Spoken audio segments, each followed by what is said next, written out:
नमस्कार, मैं विजय विष्णु, यहाँ आप सभी का स्वागत है। और जो पहली बार क्लास देख रहे हैं तो इससे पहले भी हमने कुछ जो टॉपिक है हमारे महत्वपूर्ण भारतीय इतिहास के, उन पर हमने कुछ क्लासें दी हैं। सिंधु सभ्यता पर हमने 7 क्लासें दी है, वैदिक सभ्यता पर हमने 6 क्लासें दी हैं, महाजनपद पर हमने 2 क्लासें दी हैं और बौद्ध धर्म पर हमने 5 क्लासें दी है। तो डिस्क्रिप्शन में जाकर आप लिंक प्राप्त कर सकते हो उन क्लास का भी, और आप बिंदुवार उनको देख सकते हो। तो आज की अपनी जो क्लासें हैं ना, वो है जैन धर्म भाग 1, यानी पहली क्लास हमारी शुरू होने जा रही है। और पढ़ने से पहले हमें यह तय करना पड़ेगा कि हम जैन धर्म को किन बिंदुओं के माध्यम से पढ़ने वाले हैं, जो हमें आगामी जो हमारा एग्जाम है उसमें हमें बढ़िया से अपनी सफलता दिला दे और एक भी प्रश्न हमारा छूटे नहीं। तो उसी उद्देश्य से हम जैन धर्म को 4-5 बिंदुओं के माध्यम से बांटकर हम इसको पूरा करने वाले हैं। इसका मतलब 1 से अधिक क्लासों में हम इसको पढ़ने वाले हैं। तो देखिएगा, सबसे पहले अगर हम जैन धर्म को देखें यहाँ पर, तो जैन धर्म के पहला बिंदु हमारा बनता है कि सामान्य परिचय। क्या बनता है भाई यहाँ से हमारा? तो पहला बिंदु हमारा बनता है कि सामान्य परिचय बनता है कि सामान्य परिचय बौद्ध धर्म जैन धर्म के बारे में हमारा सामान्य, जो महावीर स्वामी के संदर्भ में हम पढ़ने वाले हैं। जैसा कि हम जानते हैं कि जैन धर्म का संस्थापक है वो ऋषिदेव आदिनाथ है, और जो वास्तविक संस्थापक है वो कौन है? महावीर स्वामी है। देखिएगा, दूसरा जो हमारा बिंदु बनता है वो तीर्थंकरों से। किससे बनता है भाई? जो तीर्थंकर है इनसे हमारा एग्जाम में प्रश्न बनते हैं। और एग्जाम में तीर्थंकरों से 4 प्रकार के प्रश्न बनते हैं, और 4 प्रकार के प्रश्न सम्मिलित करने वाले प्रश्न एग्जाम में ज़्यादा देखे गए हैं। तो उनमें एक तीर्थंकर का नाम होता है, दूसरा उसका प्रतीक होता है, तीसरा वृक्ष होता है, और चौथा उसका कहाँ पर उसे निर्वाण की प्राप्ति हुई। तो ये 4 बिंदु इसके अंदर रहते हैं तीर्थंकरों को। तो मैं इसको अलग से आपको समझाने वाला हूँ तीर्थंकर। इसके बाद में 3 नंबर पर हम देखेंगे तो जैन संप्रदाय। जैन संप्रदाय से भी हमसे प्रश्न पूछे जाते रहे हैं बराबर में। तो जैन जो संप्रदाय है, जैन संप्रदाय एवं जो संगीतियाँ हैं, जो जैन संगीति हैं, वहाँ से भी एग्जाम में प्रश्न हमसे पूछे जाते रहे हैं कि कौन कौन से जैन संप्रदाय हैं। दिगंबर है, श्वेतांबर है, और अन्य जो इसके उप शाखाएं में जो बंटे हुए छोटे छोटे जो इनके जो हम संप्रदाय कह सकते हैं, उनकी भी हम बात करने वाले हैं। जैन संप्रदाय एवं संगीति, तो हम जानते हैं 2 जैन संगीति होती हैं, तो उनको भी हम बिंदुवार पढ़ने वाले हैं। इसके बाद में 4 नंबर पर अगर हम देखेंगे कि जैन धर्म संप्रदाय और संगीति के बाद में, तो जैन धर्म के जो संरक्षक माने जाते हैं, जैन जो धर्म के संरक्षक, यानी कुछ राजा हैं जिन्होंने जैन धर्म को संरक्षण दिया था या इनके अनुयायी बन गए थे, उनसे भी हमसे प्रश्न पूछे गए हैं।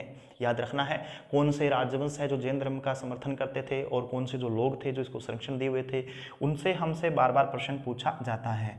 एवं अगर हम बात करेंगे और जैन धर्म का जो प्रचार प्रसार है एवं इसका जो प्रचार प्रसार है, उसकी भी बात साथ में शामिल रहती है।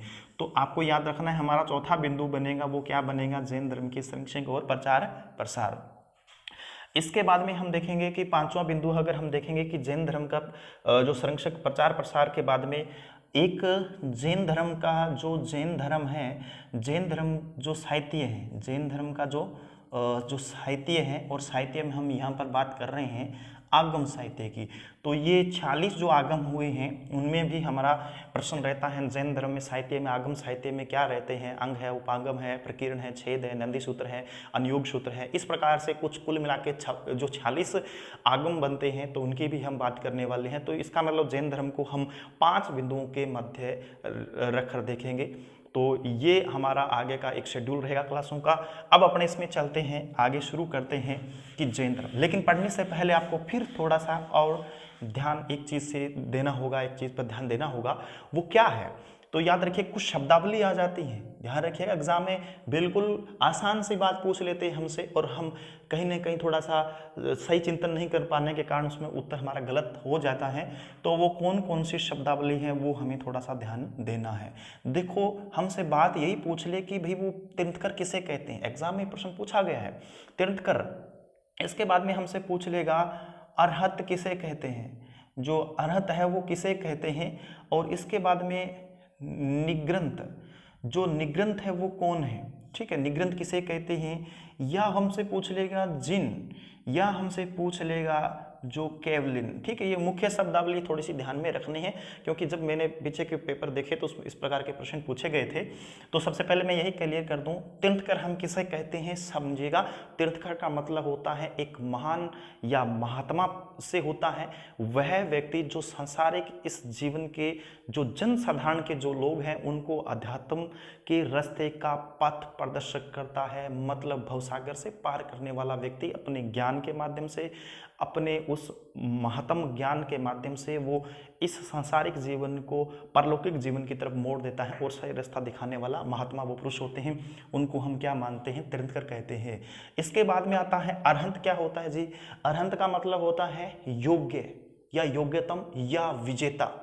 इसका शाब्दिक अर्थ ये रहने वाला है। अरहंत का अर्थ होता है अरहंत या अरहंत का अर्थ क्या होता है? तो आपका उत्तर होगा योग्य या विजेता। निग्रंथ क्या होता है? निग्रंथ का अर्थ होता है कि बंधन से रहित, काम क्रोध मोह लोभ अहंकार इस प्रकार के सांसारिक जो बंधन होते हैं इनसे छुटकारे पाने को क्या बोलते हैं? हम निग्रंथ बोलते हैं। इसके बाद में साहब जिन क्या होता है? जिन का अर्थ होता है अपने इंद्रियों को बस में करने वाला व्यक्ति, अपने आप को विजित करने वाला व्यक्ति।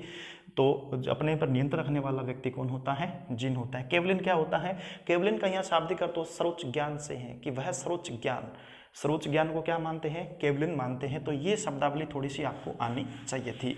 अब अपन शुरू करते हैं जैन धर्म का जो संस्थापक है, संस्थापक से हम कहानी शुरू करेंगे। तो आप जानते हो जैन धर्म का संस्थापक कौन है? तो आप सभी का सही उत्तर होना चाहिए कि भाई जैन धर्म का संस्थापक ऋषभदेव या आदिनाथ है। ओके, तो अब अपन चलते हैं। सबसे पहले हम लिखते हैं ऋषभदेव। किसको लिखते हैं हम?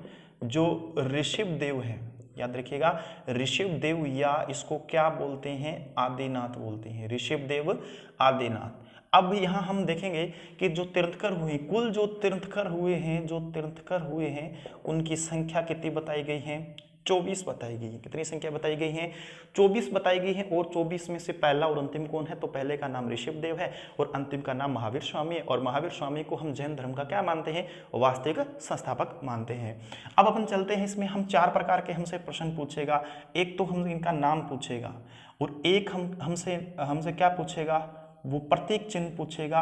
एक इनसे संबंधित हमसे क्या पूछेगा? वृक्ष पूछेगा। और एक हमसे क्या पूछेगा? वो जो निर्वाण स्थल, क्या पूछेगा? निर्वाण स्थल का मतलब जहां इसने शरीर छोड़ा है। तो वो अपने को 4 प्रकार के प्रश्न तीर्थंकरों से पूछे गए हैं। ठीक है, अब अपन आगे चर्चा करते हैं। तो पहला कौन सा होगा? ऋषभदेव। दूसरा कुछ महत्वपूर्ण है लिस्ट के अंदर, वो मैं आपको बताने वाला हूं। ठीक है, तो दूसरे का नाम आता है अजितनाथ। क्या नाम आता है? अजितनाथ आता है।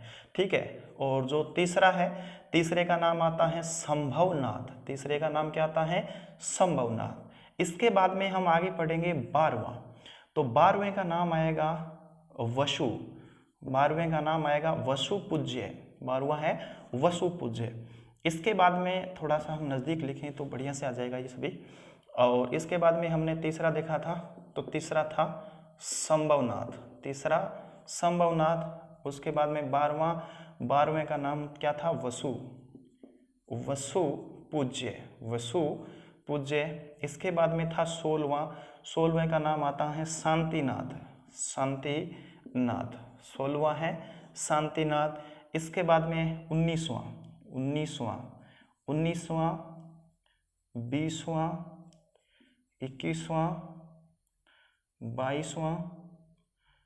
23वां और 24। इसका मतलब है हम इसमें कुछ महत्वपूर्ण है उनको रखने वाले हैं। और जो 19वां है उसका नाम क्या आता है? मल्लीनाथ। और 20वें का नाम आता है यहाँ पर मुन्नी सुब्रतनाथ। 21वें का नाम आता है नेमिनाथ। 21वें का नाम क्या है यहाँ पर? नेमिनाथ। 22वां है अरिष्टनेमी। 22वां अरिष्टनेमी। 23वां पार्श्वनाथ। बहुत ही महत्वपूर्ण है भाई पार्श्वनाथ। और 24वां कौन सा है? महावीर स्वामी। अब हमसे आगे क्या पूछेगा? प्रतीक। मैंने इतने ही क्यों लिखी, बाकी क्यों नहीं लिखे 24 के 24? देखो ये महत्वपूर्ण है, यहाँ से बार बार एग्जाम में प्रश्न पूछे गए हैं। जब आप पीछे के पेपरों को देखोगे, जैन धर्म से प्रश्नों को देखोगे, तो निश्चित रूप से आपको इनसे बहुत बार एग्जाम में प्रश्न पूछे। अगर इतने आपको याद हो पाते हैं तो बाकी आपका प्रश्न गलत होने को नहीं है। अब इसमें देखेंगे हम प्रतीक की बात करेंगे कि इनका प्रतीक कौन कौन सा है। देखिएगा, ऋषभदेव को वैसे हम क्या मानते हैं, आप सभी को पता है कि ये संस्थापक है। जैन धर्म का क्या मानते हैं हम इसको, संस्थापक मानते हैं, आदि पुरुष मानते हैं इसको। इसका प्रतीक होता है, प्रतीक इसका होता है सांड। इसका प्रतीक क्या होता है, सांड, या सांड को कहीं कहीं क्या लिखा हुआ मिलेगा, वृषभ लिखा हुआ मिलेगा। फिर हम इसके चलते हैं वृक्ष, कि वृक्ष कौन सा है, तो इसका जो वृक्ष है वो मानते हैं निग्रोथ नाम का कोई वृक्ष है। ठीक है, इसके बाद में निर्वाण स्थल को हम अलग से थोड़ा पढ़ने वाले हैं। वैसे कैलाश पर्वत है, कौन सा है, तो आपका याद रहेगा कैलाश पर्वत। ओके, अब इसमें देखिएगा आगे अजीतनाथ। अजीतनाथ का जो प्रतीक है वो कौन सा है, तो अजीतनाथ का जो प्रतीक है वो होता है हाथी। हाथी होता है। शंभुनाथ का प्रतीक होता है घोड़ा। कौन सा होता है भाई, घोड़ा। अगर हम इसकी बात करेंगे तो होता है भैंसा। भैंसा भी होता है, इसका मतलब भैंसा है वो किसका है, वसु पूज्य। शांतिनाथ का होता है हरिण। शांतिनाथ का कौन सा भाई, हरिण है। और एक आता है शांतिनाथ के बाद में आता है मल्लीनाथ, कि भाई मल्लीनाथ का जो प्रतीक है वो क्या होता है, कलश, और विवादित माना जाता है ये मल्लीनाथ जी। इसके बाद में आगे हम चलेंगे, मुनि सुब्रत नाथ की बात करेंगे तो कछुआ, कछुआ। ठीक है, इसके बाद में हम नेमिनाथ की बात करेंगे तो नीलकमल, नीलकमल, नीलकमल। ठीक है, इसके बाद में अरिष्टनेमी की बात करेंगे तो होता है शंख। अरिष्टनेमी का कौन सा है, शंख है। पार्श्वनाथ का क्या होता है, सर्प होता है। और महावीर स्वामी का क्या होता है, सिंह, सिंह।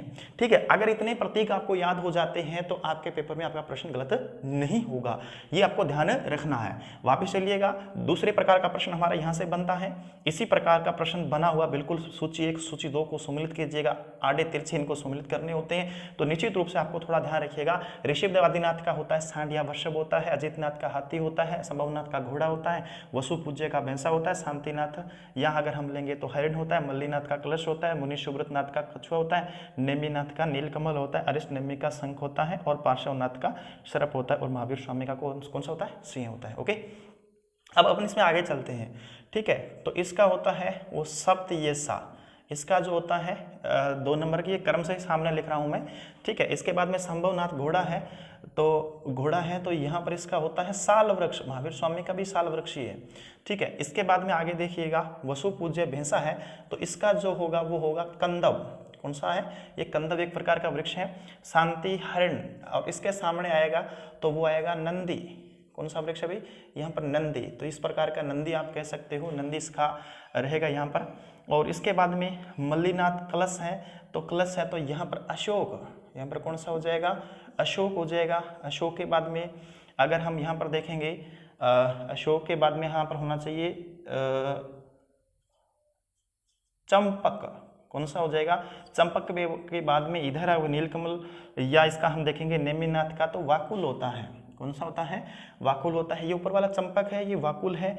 और इधर अगर अरिष्टनेमी का हम वृक्ष की बात करेंगे प्रतीक के रूप में, तो शंख है, तो यहाँ पर वांस, यहाँ पर कौन सा वृक्ष हो जाएगा, वांस वृक्ष हो जाएगा। अगर इधर से देखेंगे हम पार्श्वनाथ है तो यहाँ पर हो जाएगा देवदार, यहाँ से कौन सा हो जाएगा, देवदार हो जाएगा। और ये आप जानते ही हो भी साल वृक्ष होता है। कौन सा वृक्ष होता है, साल वृक्ष होता है। तो ये आपको थोड़ा सा ध्यान रखना और थोड़ा नोट भी आप कर सकते हो। ओके, अब अपन चलते हैं निर्वाण स्थल की बात करते हैं हम यहाँ से। तो निर्वाण स्थल में सबसे पहले हमने देखा कैलाश पर्वत है, कि ऋषभदेव आदिनाथ इनका जन्म स्थान अयोध्या में बताया जाता है। वो सबसे पहले यही माने जाते हैं, ऋग्वेद में भी इसकी जानकारी रहती है। और सबसे पहला इनका संख्या में ये आदिनाथ ऋषभदेव रहता है। और निर्माण प्राप्ति का स्थल पूछे तो कैलाश पर्वत। अब यहाँ से अपने को बहुत ज़्यादा याद नहीं करने वाला है। ठीक है, यहाँ से अपने को निर्माण स्थल में कई बार हमसे पूछे गए हैं। वैसे अगर हम देखेंगे तो यहाँ से हमें 5-4 पर्वतों के नाम याद करने होते हैं। कैलाश पर्वत है, गिरनार पर्वत है, चंपापुरी है, पावापुरी है। ठीक है, और पार्श्वनाथ पर्वत है। तो ये 5-4 होते हैं, लेकिन इसमें से जो महत्वपूर्ण हमने निकाले हैं वो आपको याद रखने चाहिए। एक तो पर्वत की दृष्टिकोण से हमें जो रखा है हमने 12वां, ये पर्वत की दृष्टिकोण से हमने रखा है। और इसका जो पर्वत है वो है चंपापुरी। यहाँ कौन सा स्थान रहेगा, चंपापुरी में इसको क्या होता है, निर्माण प्राप्त होता है। एक तो ये 12वां का स्थान याद रखना है, स्थान से प्रश्न बनेगा तो 12वां जरूर ऑप्शन में वो रखने वाला है, इसीलिए हमने इस लिस्ट में शामिल किया है। और बाकी जो रहेंगे तो ये रहेंगे पार्श्वनाथ। कौन सा रहेगा? पार्श्वनाथ। और ये भी कौन सा रहेगा? पार्श्वनाथ पर्वत रहने वाले हैं। ओके, इसके बाद में यहां तक अगर देखूं, यहां से भी देखूं तो ये भी कौन सा है? पार्श्वनाथ पर्वत, पार्श्वनाथ पर्वत। ठीक है, यहां तक ये रहने वाले हैं पार्श्वनाथ, पार्श्वनाथ, पार्श्वनाथ। ओके, इसके बाद में अगर देखेंगे हम अरिष्टनेमी की अगर हम बात करेंगे तो अरिष्टनेमी में यहाँ पर पर्वत चेंज हो जाएगा और पर्वत का नाम आ जाएगा गिरनार पर्वत। कौन सा पर्वत आ जाएगा? गिरनार पर्वत का नाम आ जाएगा। और यहाँ से अगर हम देखेंगे तो यहाँ से आ जाएगा संवेद पर्वत। कौन सा पर्वत है? संवेद पर्वत। और यहाँ पर अगर हम बात करेंगे तो पावापुरी। तो ये थोड़ा सा आपको ध्यान यहाँ रखना है। अब देखो, सारे याद नहीं रहते, ओके, लेकिन कुछ चीज़ों को याद हम रख सकते हैं, बहुत महत्वपूर्ण चीज़ें। अगर यहाँ इस लिस्ट से 4 नंबर से प्रश्न बनता है, तीर्थंकरों से, निर्माण स्थल से प्रश्न बनता है, तो निश्चित रूप से आपसे ये चीज़ें दी जाएगी। कैलाश पर्वत का नाम जरूर देखने को मिलेगा, चंपापुरी का नाम मिल सकता है, और यहाँ गिरनार पर्वत, ये 3 ऐसे सिंगल हैं, गिरनार पर्वत, चंपापुरी, कैलाश और पावापुरी। तो ये थोड़ा सा याद रखना कि गिरनार है वो कौन सा है, तो ये 22वां है, और ये 12वां है, और ये पहला है। ठीक है, बाकी कोई ज़्यादा महत्वपूर्ण नहीं। और एक संवेद पर्वत 23वां। ठीक है, ये याद रखें। और 24वां आपको याद रहता है, तो इसको थोड़ा सा याद रख सकते हो। ऋषभदेव को निर्माण स्थल कहाँ हुआ? कैलाश पर्वत है। ओके, इसके बाद में 12वें की बात करेंगे तो वसु पूज्य है वो कहाँ है? तो आपका उत्तर होगा चंपापुरी में। इसके बाद में गिरनार पर किसको? 22वें को अरिष्टनेमी कौन सा है? 22वां। अब इसके अंदर से कुछ प्रश्न और बनते हैं, मैं यही आपको समझा देता हूं। सबसे पहले हम इसमें देखिएगा, इसको हम क्या कहते हैं? संस्थापक कहते हैं। इसको हम क्या बोलते हैं भाई? संस्थापक कहते हैं। और इसका जो जन्म स्थान है वो कौन सा है? अयोध्या। जन्म स्थान कौन सा था इसका? अयोध्या था। और इसको निर्माण प्राप्त स्थल कौन सा है? कैलाश पर्वत में है।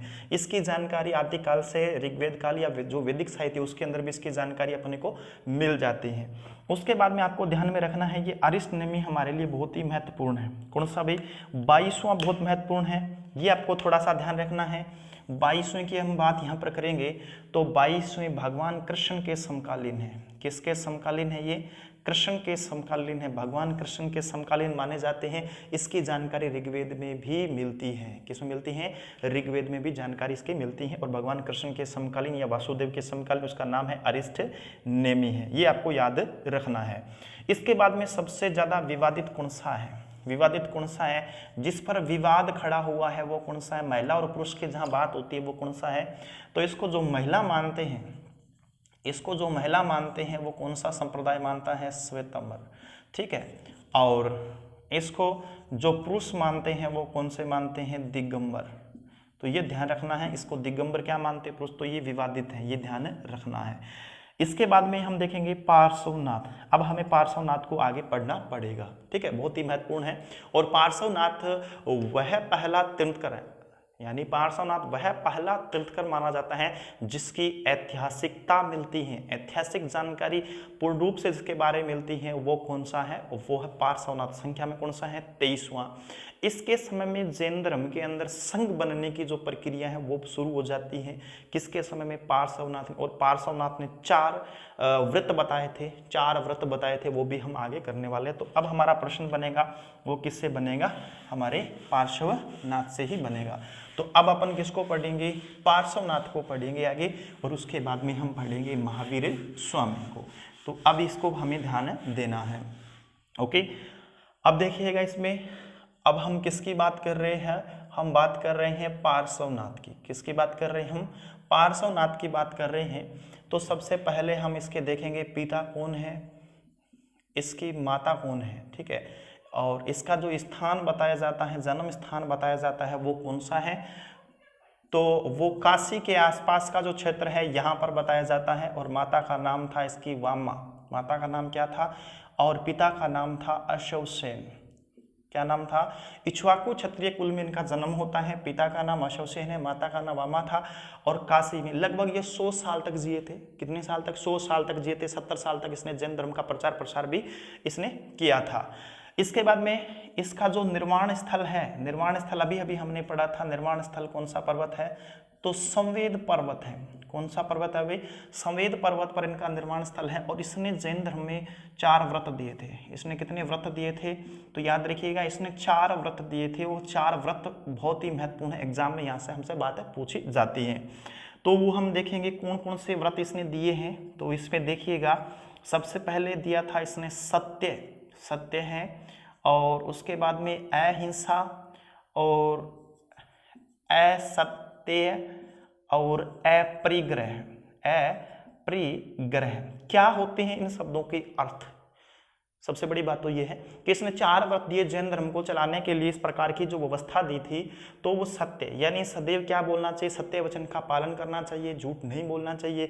दूसरा अहिंसा, शारीरिक और मानसिक रूप से भी हिंसा नहीं करनी चाहिए, हिंसा के पक्ष में नहीं है। अहिंसा मतलब यहाँ पर जो किसी को दुख दर्द पीड़ा ना तो आप शारीरिक रूप से दे सकते हैं, ना आप कटु शब्द बोल के दे सकते हैं, तो ये ध्यान रखना है।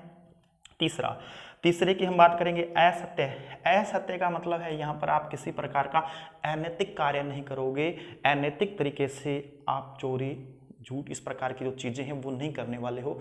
तो यह नैतिकता का अपने को संकेत मिल रहा है, चोरी नहीं करना। अपरिग्रह का मतलब होता है आवश्यकता से अधिक धन को इकट्ठा नहीं करना। जितनी हमें जरूरत है उतना ही हमें धन को रखना चाहिए। आपने देखा होगा एक शब्द मिलता है ज्योग्राफी में, सतत पोषणीय विकास। क्या होता है?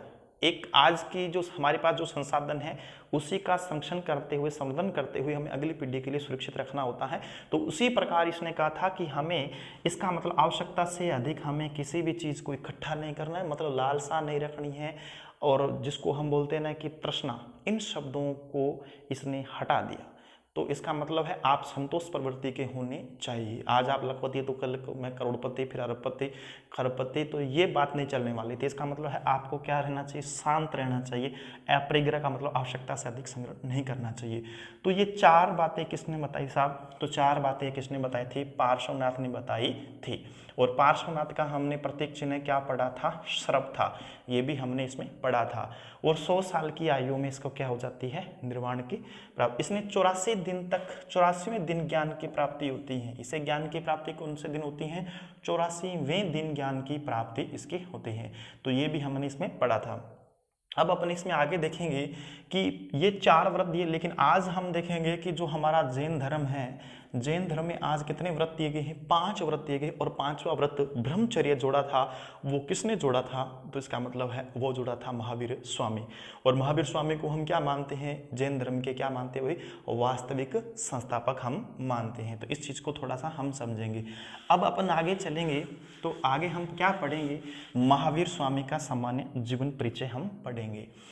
तो अब हम देखेंगे इसमें महावीर जो स्वामी है। देखो महावीर स्वामी से हमें कई सामान्य परिचय में बहुत जो अच्छी बातें हैं वो हमें ध्यान रहनी चाहिए। सबसे पहले देखिएगा, हम इसमें चलते हैं जन्म, ठीक है, इनके जन्म।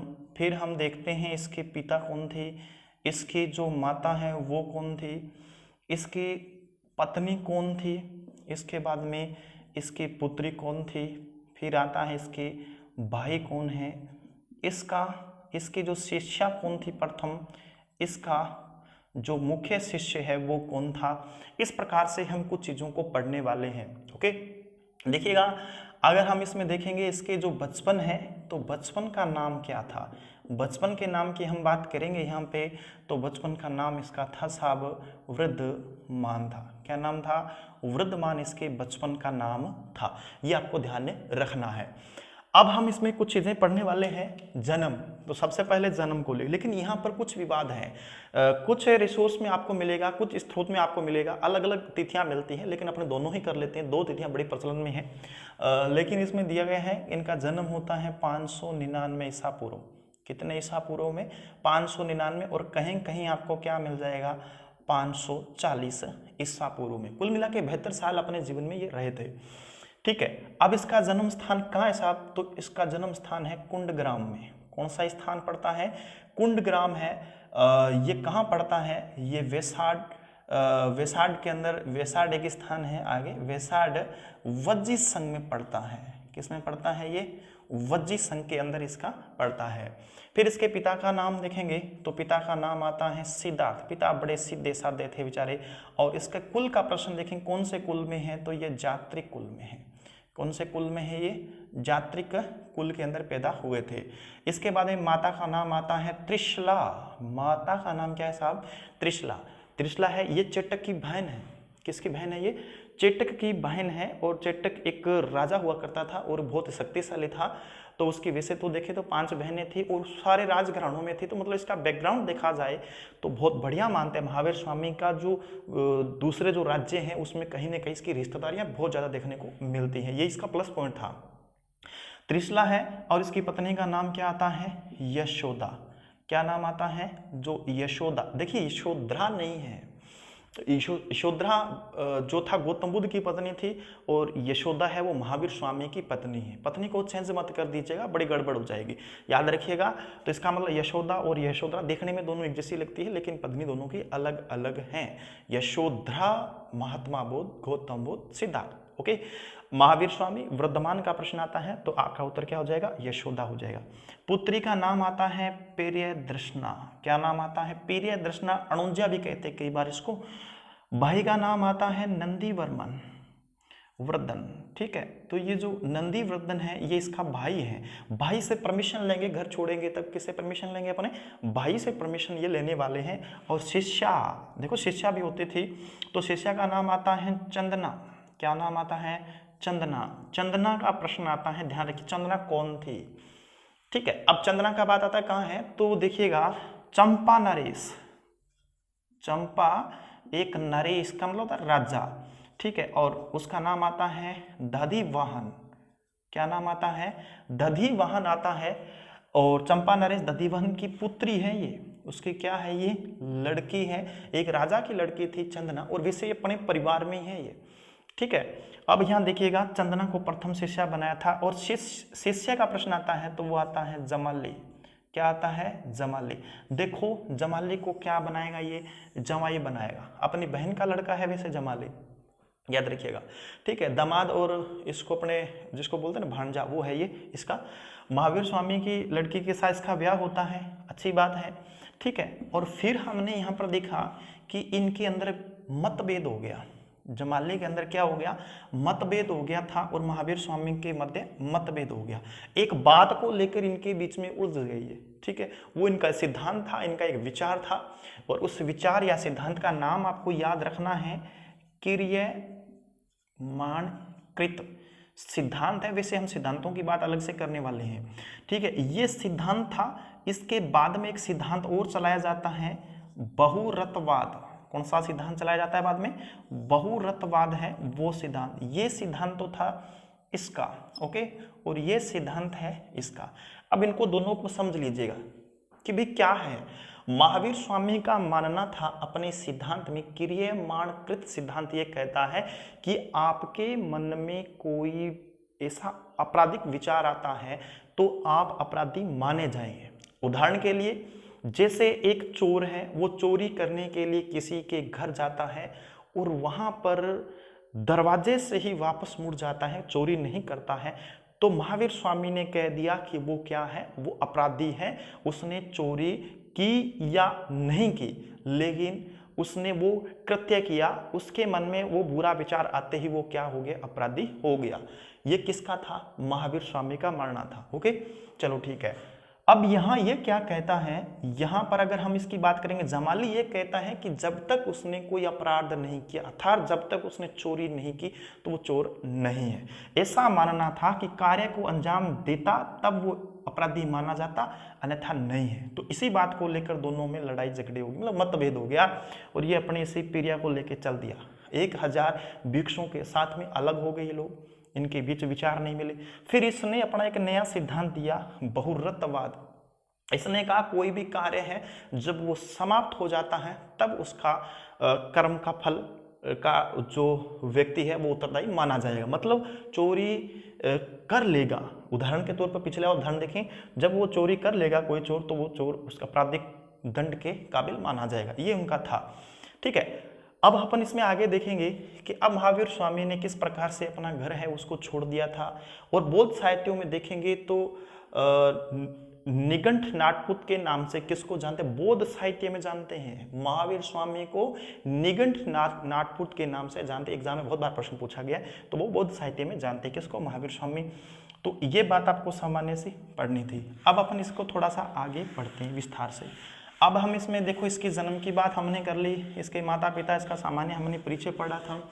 अब हम इसमें देखेंगे, अब इसका समय आ गया है घर छोड़ने का। क्या छोड़ेगा? अब बेचारा ये ग्रह त्याग कर देगा, यानी अपना घर छोड़ेगा। घर छोड़ेगा इस समय ये लगभग कितने साल में छोड़ेगा साहब? 30 साल में महात्मा बुद्ध ने छोड़ा था, 29 साल में। ओके, 30 वर्ष में इस उसने घर छोड़ा था। और घर छोड़ने को कहते हैं यति कहते हैं। जैन धर्म में यति का मतलब होता है गृह त्याग। और वहां पर क्या था? वहां पर था महाविनिष्क्रमण था। घर छोड़ने को वहां पर बौद्ध धर्म में क्या कहते थे? महाविनिष्क्रमण। अब इसने घर छोड़ा 30 वर्ष की आयु में। उसके बाद में इसे ज्ञान की जो प्राप्ति होती है, इसे क्या होती है? जो ज्ञान प्राप्ति होती है। और ज्ञान प्राप्ति होती है साहब इसे 42 वर्ष में। कितने वर्ष में होती है?